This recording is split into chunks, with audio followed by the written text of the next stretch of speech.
دروند نه دی بچیه غریبي ده قربان دی وطن کې واړه ماشومان هم وایي غریبي ده الله اکبر دوی سره د نفقې او د رزق غم وي ستا څه شی دی دا کباړ دې باندې څه کوئ بیا دا خرڅوه دا خلک چې مطلب لوښي تاسو ورکوئ بیا کباړ هم پکې اخلئ غربت او رکشه تای لوبې په کاله کړې دي زما ستړی مه شي چېرته لاړوې ته اوس په دې کوچني ځان باندې کار کوي دا 100 روپۍ خرڅوي بچیه ته لږ دې خو مغاړې ته ودرېږه بچیه دا په 80 روپۍ او دا په څو خرڅوي 50 روپۍ 80 روپۍ ډوډۍ دې خوړلې غرمې ډوډۍ دې نه ده خوړلې دا چېرته یې ګرځئ ده همدې کلي ګاونډ کوڅو کې ګرځئ بیا خلک درنه اخلي اوس نن دې 100 روپۍ سودا کړې بچیه تا سره روپۍ شته پلار سره دي پلار سره د یو ځای ګرځي مکتب ته نه ځي بچیه ته مدرسه وایي بچیه ماشاءالله دوستانو تقریبا پاو کم 2 بجې دي او دلته خلک په افغانستان کې ډوډۍ 12 بجې د ورځې خوري نو دغه کوچنی ماشوم څه فکر کوي دا به وږی نه وي چې دا په دې سخت حالت کې په دې کم عمر باندې دا دلته ګرځي په دې کلي ګاونډ کې دا سامان خرڅوي بیا کور ته ورباندې نفقه راوړي د افغانستان اوسنی وضعیت دغسې دی الله دې خپل خاص رحم وکړي ته هم لاړوې بچې ته راشه راشه ستړی مه شي چېرته لاړوې ته کجا رفت چېرته لاړوې بچیه کار ته لاړوې دا ځای دې ولې بچیه دا نه ده ډوډۍ دې خوړلې چېرته دې وخوړه چا دې وخوړه چا درته ډوډۍ راایستې وه چا دې وخوړه لډوګان دې وخوړه بچیه 100 روپۍ دې ګټلي نه یې خبر سامان خو دې ډېر خرڅ کړی نن ستړی مه شي څنګه یې سامان دې ډېر خرڅ کړی 100 روپۍ دې سودا کړې نن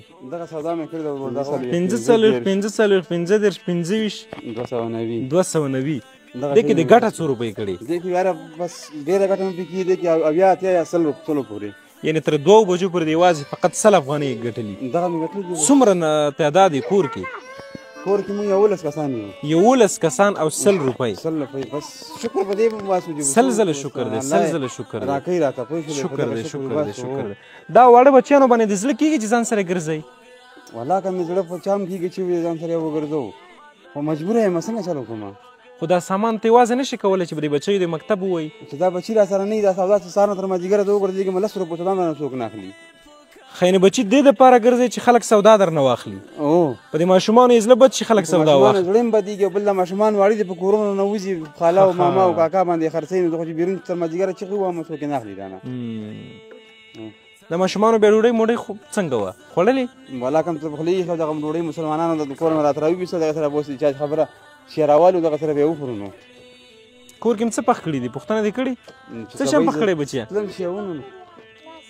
وریجې پخ کړي خلاصې شوې غټې وریجې پخ کړي که مینې وې شوله وه شولې غټې وریجې وې دوستانو دا د افغانستان وضعیت دی دغه مشر کاکا غالبا ستا خپه کې خو څه مشکل هم دی د راتګ کې ما ولیدې مایوبه خو نه یې خپه مې خوږه ده اعصابو تقریبا سر مې ضربه خوړلې ده ښه دغه 11 نفر ټول ستا په غاړه باندې دي د دوی سرپرستي ستا په غاړه باندې ده بس سرپرستي اول د الله او دویم زما په غاړه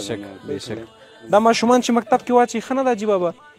والله چې د کار روزګار وسیله مې برابره وي د مکتب خو زما خپله زړه پرېږدي چې زه ولېږم مکتب ووایي مدرسه ووایي ځکه دا زما د آخرت ګټه جوړېږي دې نه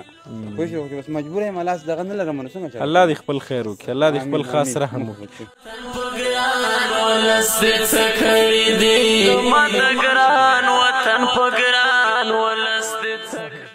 دا سودا دغه دکاندار دی هغه نه مې راغوستې ده قرضه په قرض باندې بیا چې وګټې ګټې ته خورې نورې پیسې هغه ته ورکړې او چې ویې ګټم ګټه یې زه خو نورې پیسې هغه ته ورکوم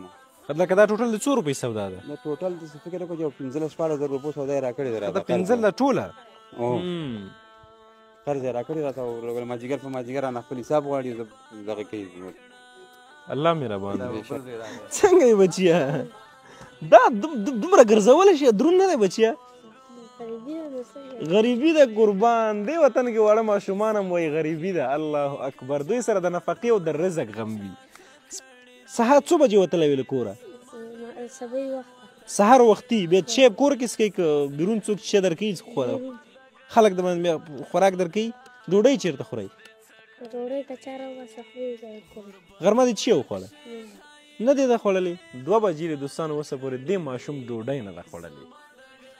او د دریم ورور ده چې د پلار سره ګرځي پلار یې وایي دې په خاطر یې ځان سره ګرځم چې ماشومان دي د خلکو کورونو ته هم ننوتلی شي سامان ورته ښي او بل د خلکو زړه پې بدېږي چې یو څه ورته ورکړي او دا سامان ترې واخلي دا په څو روپۍ ورکړې دا څه شی دی او ته دا بوټ ماته راکړه بچیه ته راکړه دا ستا بوټان دي په دې کې ګرځي دوستانو وګورئ دغسې حالت دی دغه ماشوم په دې ساحه کې دشته ده او دی بوټان دې نشته سهار وختي کې ډېر یخ نه وي بچیه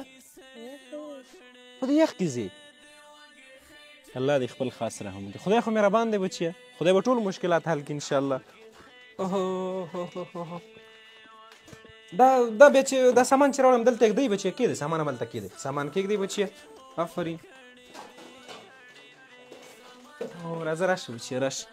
دا څه شی دی دا دا کباړ دې باندې څه کوئ بیا دا خرڅو دا خلک چې مطلب لوښي تاسو ورکوئ بیا کباړ هم پکې اخلئ ښه دا څو روپۍ دا به څومره روپۍ وکړي درته بچیه دا غونډ 300 روپۍ دا غونډ 300 روپۍ هم نه کوي خدای مهربان دی بچیه انشاءالله زه باور لرم چې ملګري به همکاري وکړي انشاءالله ته به مکتب ته ځې بچیه صحیح ده مکتب خو دلته نږدې شته بچیه شکر دی مدرسې ته به ځې مکتب ته به ځې صحیح ده بچیه الله مهربان دی انشاءالله د بیچاره ولس خبرې کوي خوږې خوږې لکه شکرې کوي خوږې خوږې لکه شکرې کوي د بیچاره ولس خبرې دوستانو دا په افغانستان کې بیا د سرخرود ولسوالۍ اړوند یوه کورنۍ ده تاسو دې ماشومانو ته وګورئ دغه کوچني ماشومان دومره وزن دی که دا هم ته 5-6 ساعته وګرځېدل د یو ګېنه دې خلاصوي خو دغه کوچني ماشومان که څه هم په ماشوم باندې د رب تعالی حق نشته دی خو بدبختي دا ده غربت دی حالات ګډوډ دي حتما د ماشومان خو د خپل کور دپاره څه راوړي که نه چې وی خوري حاجي بابا دماغي مشکل هم لري او تر څنګ یوه خپه کې لږ مشکل لري غالبا درد کوي ورته دا په سایکل وي او دا ماشومان بیا ګرځي کور ته سودا راوړي بچیه ما ته ووایه څه کار جوړ کړو څه باید وکړو چې ستاسو دا مشکلات الله پاک حل کړي څه شي کار درته جوړ کړو ته ما ته ووایه بچیه که نه زرنج چې درته واخلو بیا به دا سامان په زرنج کې خرڅوئ نو پلار دې زرنج چلولی شي زرنج خو ډېر قیمته دی خبرې په 100 روپۍ دی هغومره روپۍ کومه دي خدای مهربان دی بچیه ښه بس الحمدلله دغه د یوې میاشتې د خوراکي توکو بسته ده یو ورور د جرمني نه مرسته کړې وه دا به همدې کورنۍ ته راوړه دغه کورنۍ موږ مستحقه وګڼله موږ کوشش کوو هغه کورنۍ ته رسیدګي وکړو چې هغه سرپرست ونه لري که څه هم حاجي بابا شته خو بیا هم دا دماغي مشکل هم لري او تر څنګ په خپه باندې لږ تکلیف لري ستونزه لري دغه کوچني ماشومانو باندې زموږ زړه بد شو ځکه 11 نفر دي په دې کور کې نو په 11 نفرو باندې په 100 افغانۍ به دوی خپل کور څنګه وساتي الله دې خپل خاص رحم وکړي ستا څه خوښېږي لوبیا دال به ځان ته پاخه کړي صحیح ده چې هر شی دې خوښېږي موږ به ټولو دوستانو باندې غږ کوو چې موږ همیشه دا هڅه کړې ده چې موږ دغسې کورنۍ پیدا کړو چې واقعا په بد حالت کې وي نو حاجي بابا ماشوم په خپله خوله غوښتنه وکړه که موږ ته یو دکان ترتیب برابر شي تر څنګ د یو زرنګ ترتیب برابر شي حد اقل دغه ماشومان به مکتب ته ځي دغه ماشومان به مدرسې ته ځي او دا زموږ ستاسو مکلفیت او مسؤلیت دی چې دغه ماشومان د دې دروند بار نه موږ خلاص کړو جزاک الله خیرا چا چې مرسته کړې الله پاک دې د هغوی اخلاص په خپل دربار کې قبول او منظور کړي زما د ګران وطن